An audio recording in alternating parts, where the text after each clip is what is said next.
আপনারা কি জানেন কিয়ামতের ময়দানে আল্লাহর কাছে বান্দা কোন আমল করলে হিসেব ছাড়া জান্নাতে যাবে? জানেন কেউ? বলতে পারেন কেউ? ভাই, আল্লাহর কাছে হিসেব দিয়ে জান্নাতে যাওয়া কি সহজ কাম না কঠিন কাজ? আরে আল্লাহর কাছে তো অনেক দূরের কথা।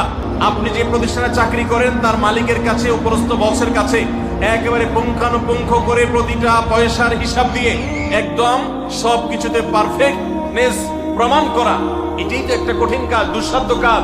সেখানে সারা জীবনের হিসাব আল্লাহর কাছে দিয়ে পাই পাই করে তারপর আপনি জান্নাতে যাবেন, বিষয়টা এত সহজ না।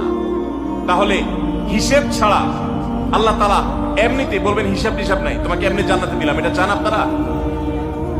দেখুন কোরআনে কারীম আল্লাহ তাআলা বলছেন, ইন্নামা ইউওয়াফাস সাবিরুনা আজরাহুম বিগাইরি হিসাব।